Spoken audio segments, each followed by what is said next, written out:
Assalamualaikum warahmatullahi wabarakatuh.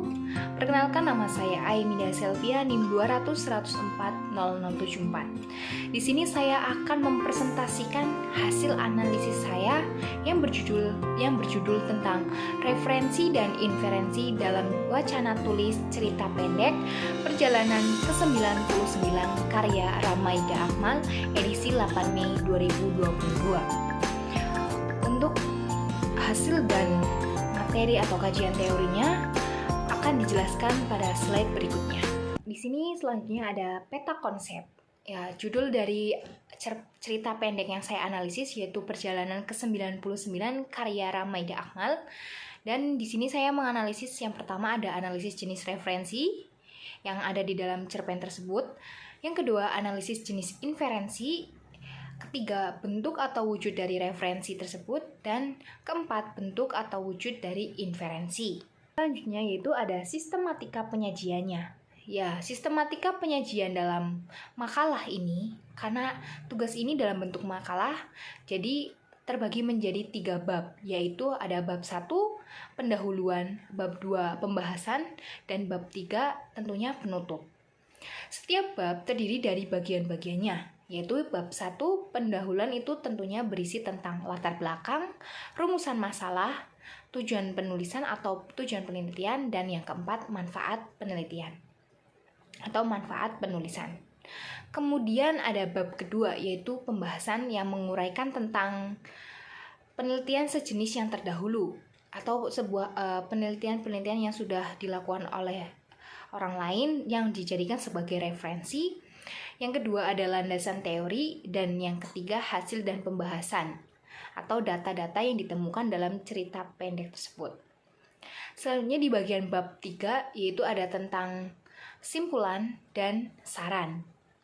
Untuk bagian-bagian yang lain digunakan sebagai pelengkap dari hasil analisis yang berupa sumber data dan tabel klasifikasi data yang termasuk ke dalam lampiran. Nah, untuk bagian yang pertama yaitu bab 1 pendahuluan, yaitu ada latar belakang.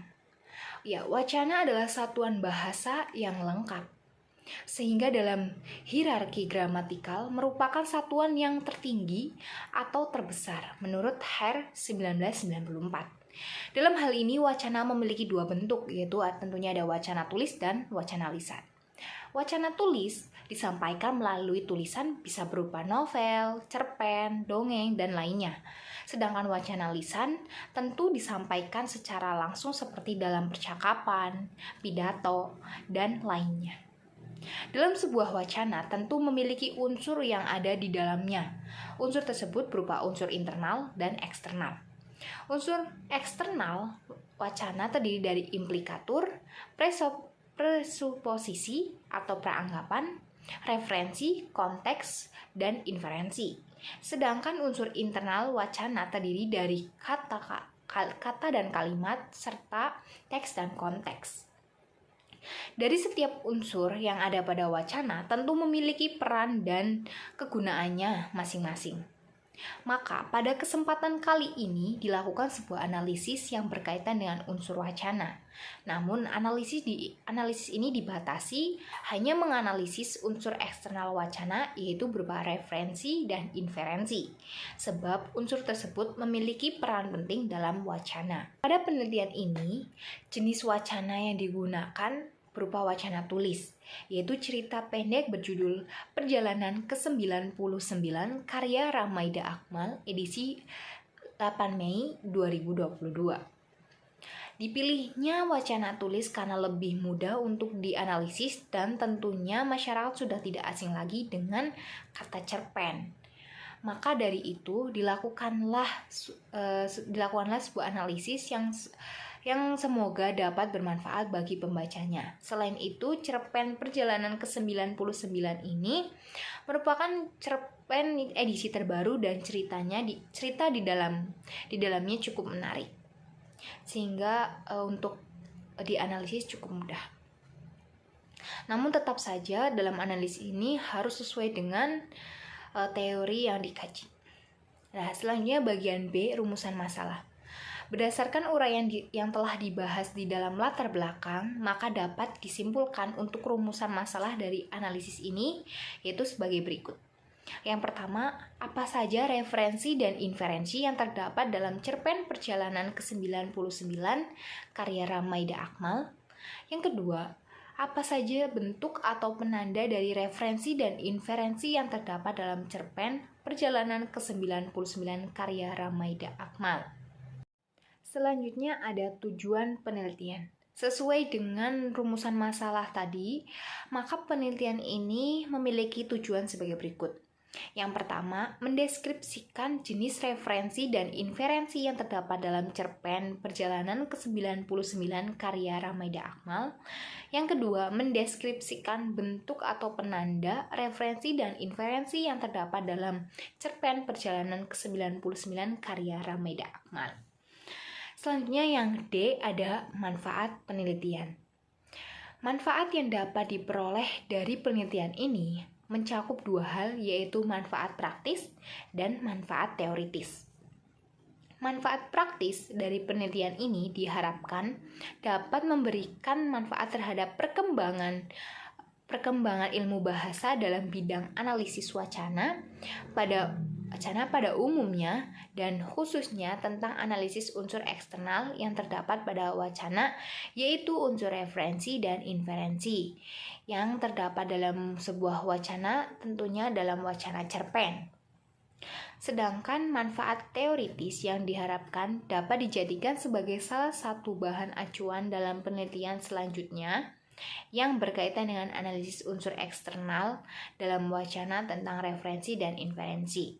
Selain itu, semoga penelitian ini juga diharapkan dapat menjadi masukan bagi para penulis dan pembaca akan pentingnya pemahaman tentang referensi dan inferensi. Selanjutnya ada bab 2, yaitu pembahasan. Yang A, ada penelitian sejenis yang terdahulu atau penelitian yang dilakukan oleh orang lain yang memiliki hubungan yang sama, yaitu sama-sama menganalisis unsur-unsur wacana, yaitu intinya unsur eksternal, yaitu berupa referensi dan inferensi. Ya, penelitian sejenis yang terdahulu. Penelitian yang berjudul Referensi dan Inferensi dalam Wacana Cerita Pendek Perjalanan ke-99 karya Ramaida Akmal, edisi 8 Mei 2022, memiliki relevansi atau hubungan dengan 4 penelitian sebelumnya.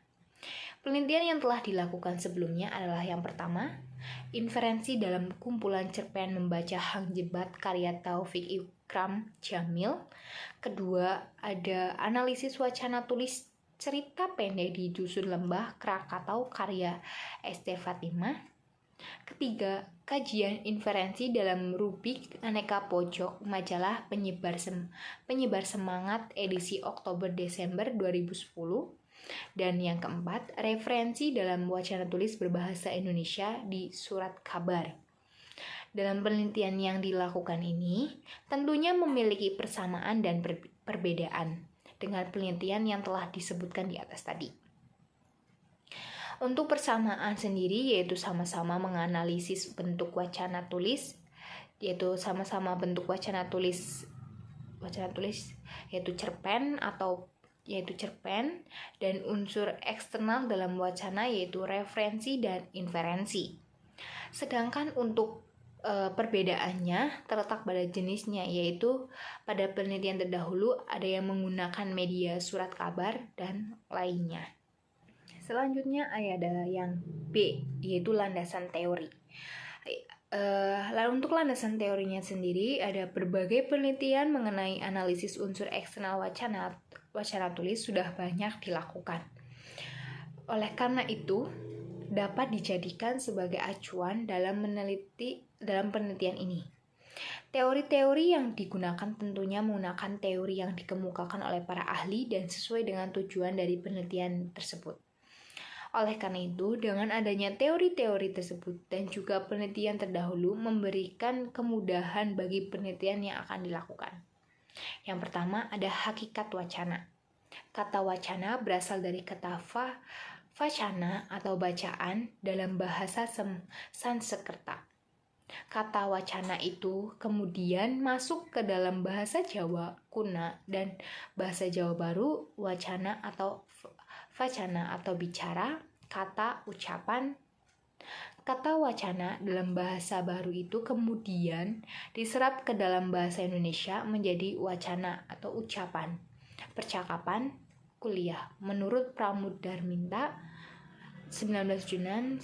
Yang kedua ada jenis-jenis wacana.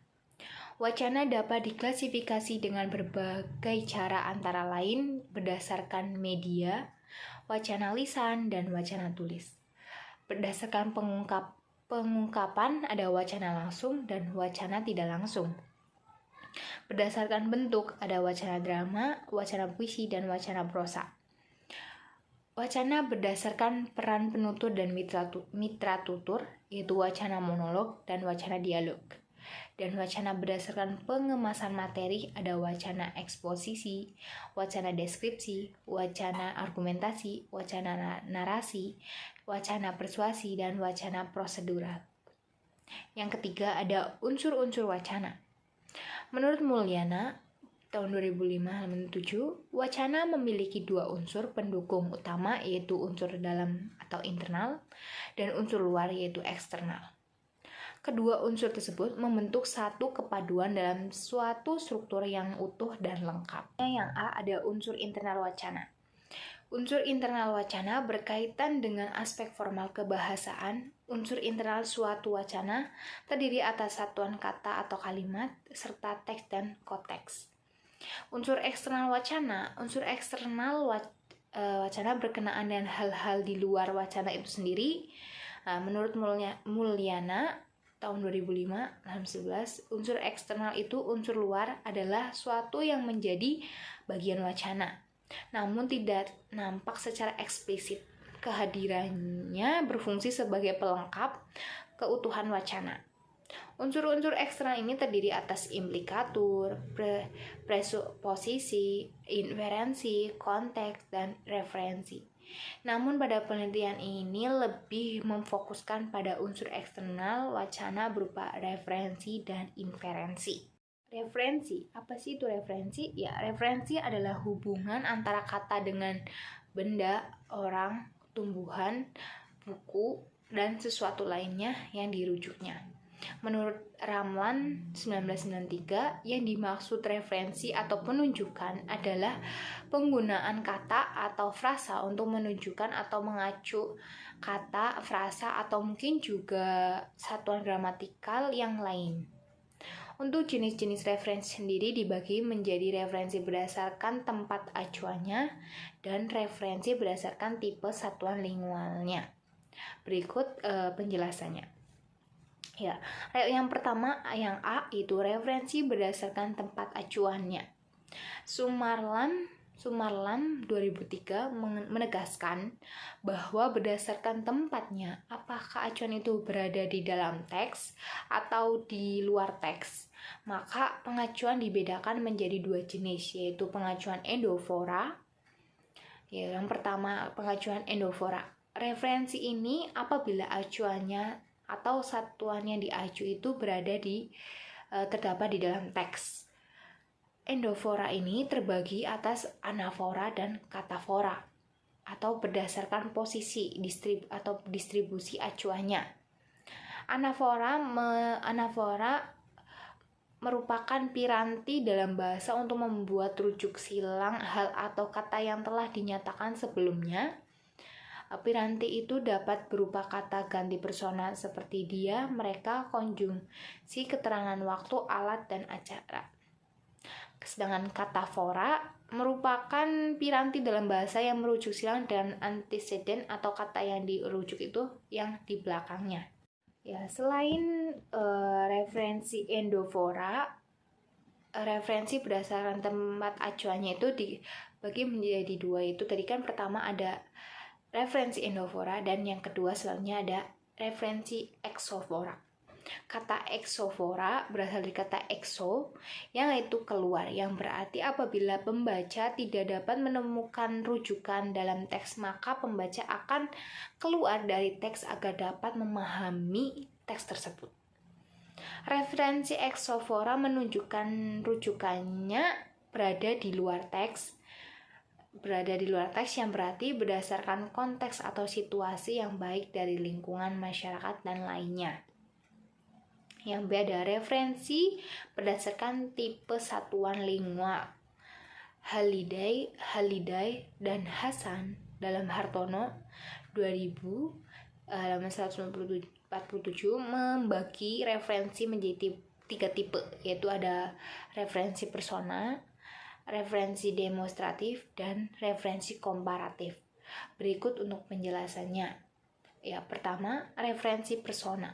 Referensi persona mencangkup ketiga kosakata ganti diri, yaitu kata ganti orang pertama, bisa tunggal dan jamak, kata ganti orang kedua, dan kata ganti orang ketiga tunggal dan jamak, termasuk singularis dan pluralisnya. Untuk persona pertama tunggal dalam bahasa Indonesia adalah saya, aku, dan daku. Pronomina persona aku mempunyai variasi bentuk ku dan ku di samping persona pertama. Di dalam bahasa Indonesia juga mengenal persona jamak, yaitu kami dan kita.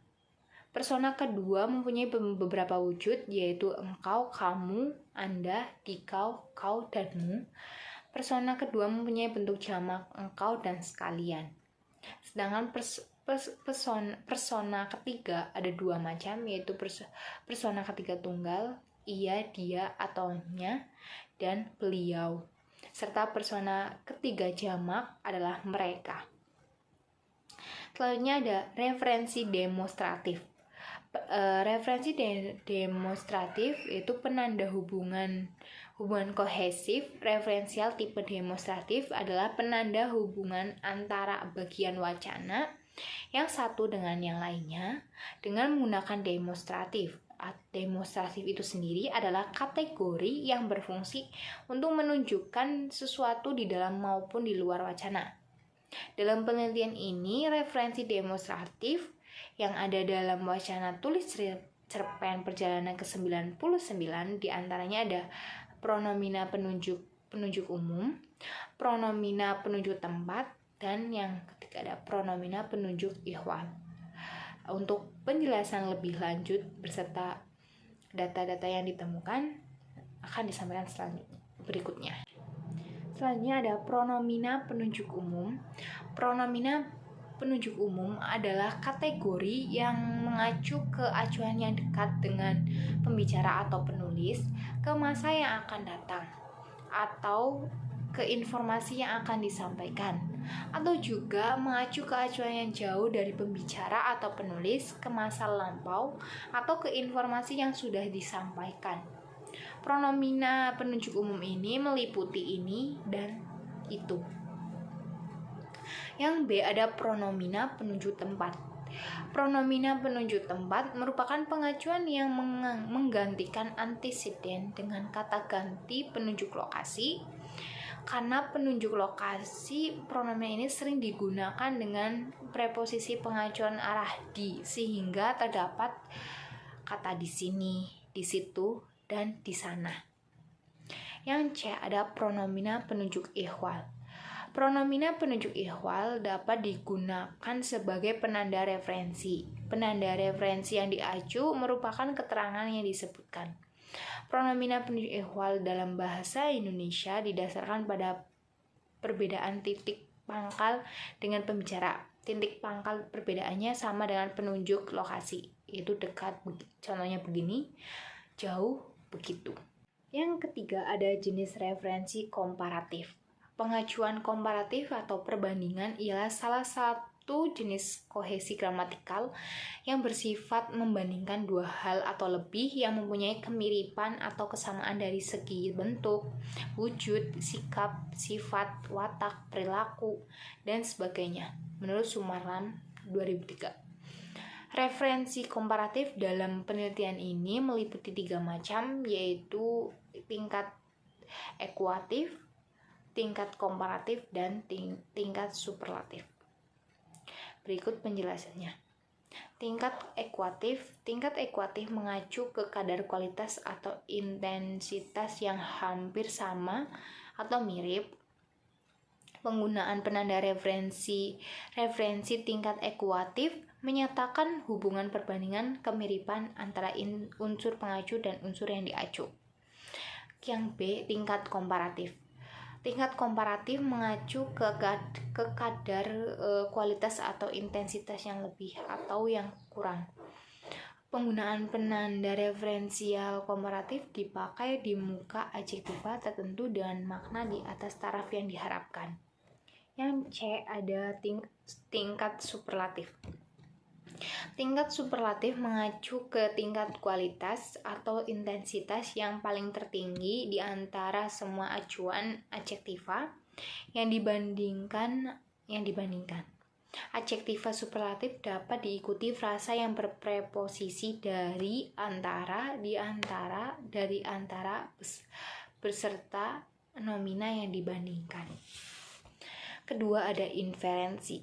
Istilah inferensi dalam bidang wacana diartikan sebagai proses yang harus dilakukan pendengar atau pembaca untuk memahami makna yang tidak terungkap atau tersampaikan secara langsung di dalam sebuah wacana, menurut Mulyono tahun 1988.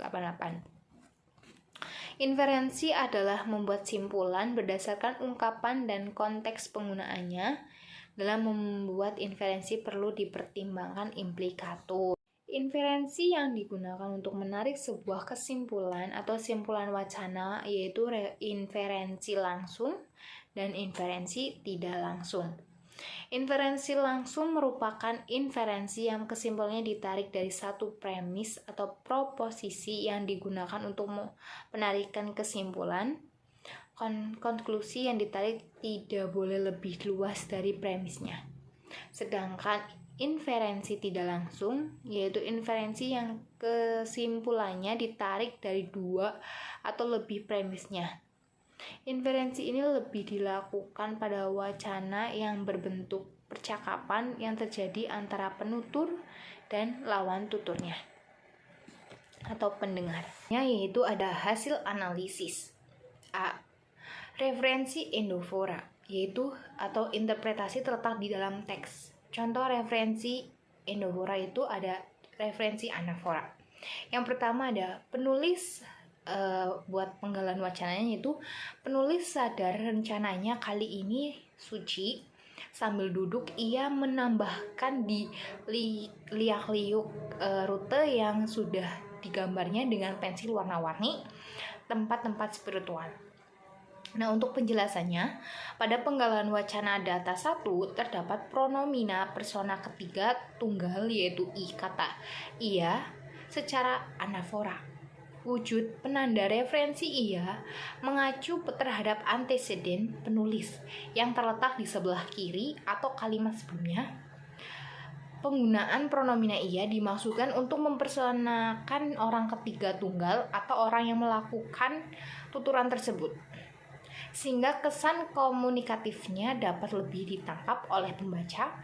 Unsur ia merujuk silang pada unsur di dalam teks atau dalam wacana itu, sehingga unsur tersebut termasuk ke dalam jenis referensi endofora. Nah, untuk contoh selanjutnya ada referensi katafora. 2. Penggalan wacananya, kita pesan dulu saja, aku yang bayar, penulis percaya diri. Nah, untuk penjelasannya, pada penggalan wacana tersebut merupakan wacana tulis yang mengandung referensi endofora, katafora. Sebab dalam wacana tersebut terdapat pronomina persona pertama tunggal yaitu kata aku yang mengacu pada unsur lain yang berada di dalam tuturan teks tersebut. Berdasarkan ciri-ciri yang terdapat dalam tuturan di atas, kata aku merupakan wujud dari penanda referensian endofora atau acuannya berada di dalam teks yang bersifat kataforis. Penanda aku mengacu pada anteseden yaitu kata penulis yang terletak di sebelah kanan, yaitu orang yang menuturkan tuturan tersebut. Yang B, ada referensi demonstratif. Contoh pronomina penunjuk umum. Penggalan wacananya yang pertama, ia berniat memberikan tajuk istimewa untuk rencananya ini. Untuk penjelasannya, penggalan wacana di atas terdapat penanda referensial demonstratif, yaitu dengan menggunakan pronomina penunjuk umum kata ini. Rencananya ini merupakan penanda penunjukan yang acuannya di luar teks, sehingga termasuk jenis penanda eksofora. Kata ini yang didahului nomina umum rencana merujuk sebuah informasi yang akan dilakukan nanti. Contoh pronomina penunjuk tempat yaitu penggalan wacananya, sampai di sana ia dan beberapa temannya membelokkan perahu ke rute yang lain. Nah, untuk penjelasan, pada penggalan wacana di atas, satuan lingual san kata sana merupakan jenis pengacuan yang termasuk pronomina penunjuk tempat atau lokasi. Pronomina sana yang digabung dengan preposisi di menjadi gabungan kata di sana merujuk lokasi yang jauh dari penutur. Preposisi di sana mengacu di luar teks sehingga termasuk referensi eksofora. Yang ketiga, untuk penggalan wacananya yaitu begini. Beberapa tahun lalu ketika aku SMA, tepatnya ada seorang laki-laki parubaya yang berencana berbisnis kemiri. Untuk penjelasannya, pada penggalan wacana di atas, kata begini merupakan jenis dari penanda referensial demonstratif dengan menggunakan pronomina penunjuk ihwal. Referensi dengan menggunakan pronomina penunjuk ihwal, kata begini mengacu pada titik pangkal dekat dengan penutur. Menggunakan preposisi begini memperjelas bahwa tuturan yang disampaikan acuannya dekat. Yang C, ada referensi komparatif. Contohnya, contoh komparatif tingkat ekuatif pada penggalan wacana 1, yaitu seperti anak yang normal, aku meminta uang, tetapi sebelum aku bicara, ibuku sudah terisak. Penjelasannya, pada penggalan wacana di atas terdapat penanda referensial yaitu kata seperti yang mengacu terhadap kadar kualitas yang sama atau menyatakan sesuatu yang hampir mirip. Dalam penggalan wacana tersebut, penutur menganggap dirinya sama atau mirip dengan anak-anak normal lainnya, bahwa dia juga butuh uang dari orang tuanya. Untuk selanjutnya ada contoh komparatif tingkat superatif. Contoh penggalan wacananya, aku menenggelamkan diri dalam buku-buku dan tidak pergi kemana-mana selain dari kamar itu. Penjelasan, pada penggalan wacana di atas terdapat penanda referensial dari yang mengacu terhadap kadar yang paling tinggi di antara semua acuan adjektiva yang dibandingkan. Dalam penggalan wacana tersebut, penutur menganggap bahwa kamar merupakan tempat paling nyaman untuk berdiam diri. Selanjutnya ada contoh inferensi langsung. Ya, untuk penggalan wacana yang terdapat dalam cerpen yang pertama itu ada pemusik adalah anak kepala suku penguasa kebun karet di Palembang yang selalu kabur dan sembunyi. Keseluruhan tubuhnya mencerminkan kemiskinan kecuali jika orang tahu kamarnya yang penuh berbagai alat musik menjadi studio kecil yang canggih dengan ribuan buku terserak yang tidak bisa dibeli oleh 2 lembar uang. Penjelasan, dari penggalan wacana di atas, penarikan inferensi yang bisa diketahui dari topik yang dibicarakan, yakni tentang pemusik anak dari kepala suku penguasa kebun karet di Palembang. Dari hal tersebut dapat diambil inferensinya, yaitu pemusik berpenampilan sederhana layaknya orang biasa. 2. Bahwa si pemusik merupakan anak dari orang terhormat dan kaya raya. 3. Pemusik memiliki studio musik sendiri di rumahnya. Dan keempat, pemusik berasal dari Palembang atau orang asli Palembang. Contoh inferensi tidak langsung pada percakapan di bawah ini. Aku sudah mencatat rute-rute rahasia untuk menghindarinya. Ibumu tahu? Dia menangis saja ketika kukabari. Nah, penjelasannya, dari wacana data di atas merupakan percakapan yang terjadi antara penulis dan pemusik. Topik dari percakapan tersebut yakni tentang sebuah perjalanan yang tidak diketahui oleh ibunya. Dari topik yang dibicarakan oleh kedua penutur tersebut dapat diambil inferensinya, yaitu pertama, penulis sudah mempersiapkan dengan matang rute perjalanan yang akan dilewatinya. Kedua, penulis tidak memberitahukan apapun kepada ibunya. Nah, selanjutnya ada bab 3, yaitu penutup. Di dalam bab ini berisi tentang simpulan. Yaitu simpulan. Dalam penelitian ini dapat disimpulkan bahwa dalam wacana terdapat unsur internal dan eksternal di dalamnya. Namun pada penelitian ini lebih memfokuskan pada unsur eksternal wacana, yaitu referensi dan inferensi. Referensi atau pengacuan adalah salah satu jenis kohesi gramatikal atau berupa satuan lingual yang mengacu pada satuan lingual lainnya. Acuan yang ada pada referensi bisa berada di dalam teks atau di luar teks.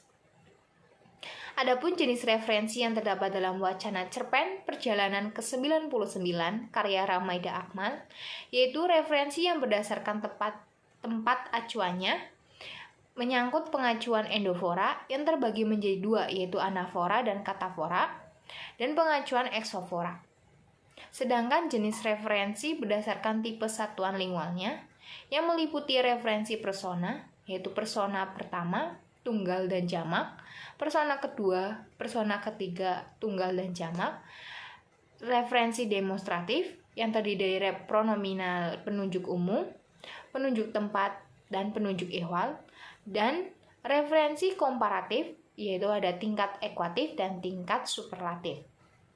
Wujud penanda referensi yang terdapat dalam wacana tulis yaitu cerpen berjudul Perjalanan ke-99 karya Ramaida Akmal yang ditemukan meliputi aku, kita, kami, ku, mereka, ia, dia, mu, kau, dari, seperti, begitulah, begini, di situ, di sana, itu, ini, di sana, sini.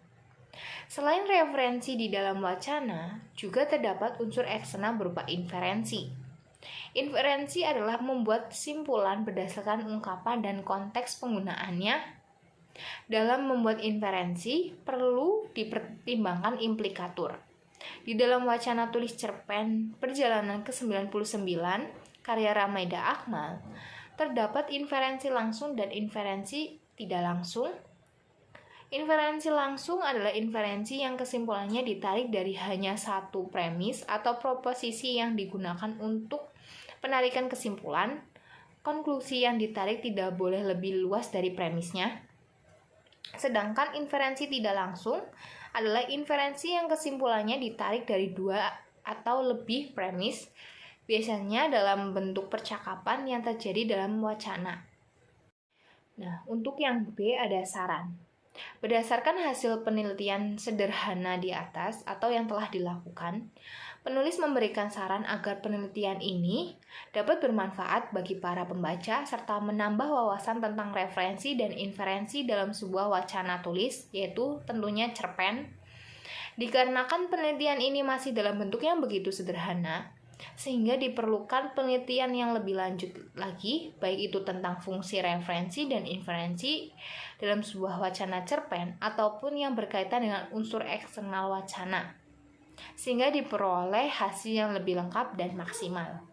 Dalam penelitian ini tentunya membutuhkan teori dan teori-teori yang sesuai yang dikemukakan oleh para ahli, sehingga ada beberapa daftar pustaka di dalam penelitian ini yang digunakan sebagai referensi. Atau dalam penelitian ini juga banyak menggunakan